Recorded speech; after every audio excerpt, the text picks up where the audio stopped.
Hey guys, Chris here, back from m16a4 again. I got another quick video here for you guys.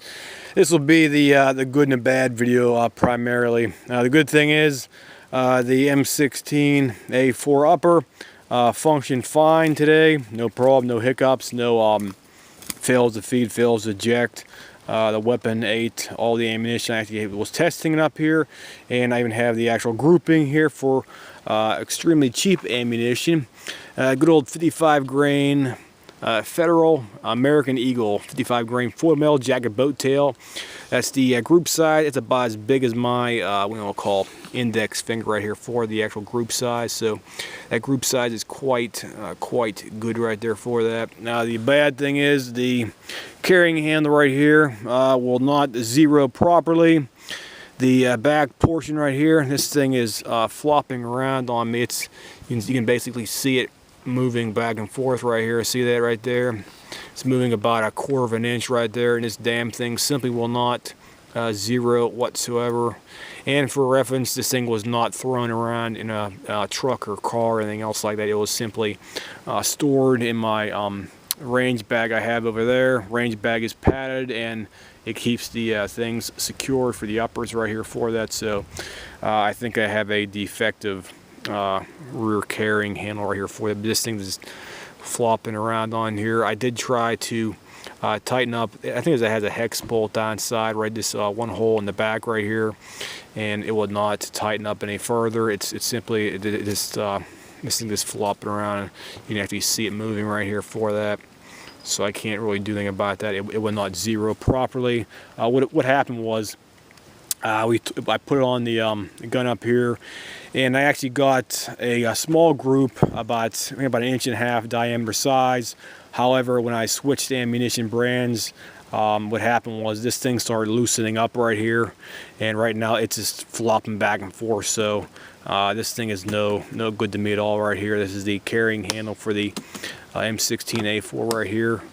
This is the carrying handle. It came with the gun's upper right here specifically for that.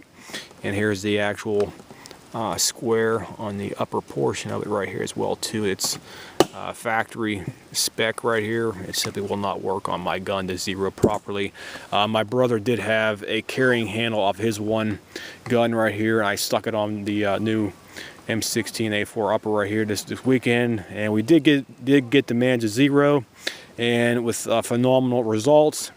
This Chinese one right here yielded excellent grouping at a distance of about 28 yards right here for that. So that's grouping distance at about 28 yards using $4 box ammunition, the 55 grain Federal American Eagle, and I was just using the typical bag right here I have for actual balancing the actual weapon on here for that. And here's our range right here for that for reference. So there you go, there's the range all the way back there.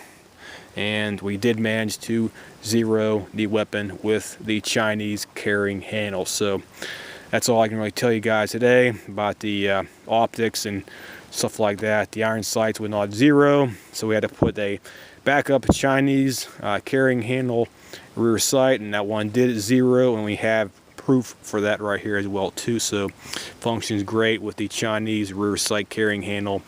The FN USA 1 right here simply will not zero properly for that. So here's another shot of the actual gun. Gun functioned perfectly fine. No problems, no fails to feed, no fails to eject. And it ate every bit of ammunition we actually had up here today. So we have the H3 buffer in the recoil unit right here as well too.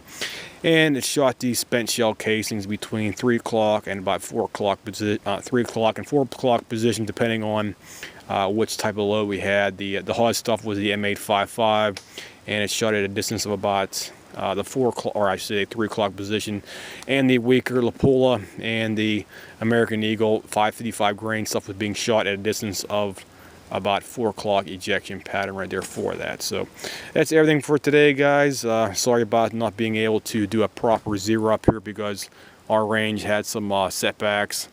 This tree needed to be cut up right here. We have a big tree, basically went right through my damn table over here. So I gotta bring my chainsaw up next weekend to cut this whole thing up. That's gonna take probably a good hour to do that, and we'll also get a new bench and table set up here at a later date for future reference right here for that. So that's what happened up here, and we couldn't do a real good in-depth accuracy test up here, but we did manage to yield excellent groups with the rear carrying handle on the weapon right here. So there's a comparison between the American one right here and the Chinese one right here that's currently on a gun that actually works perfectly fine.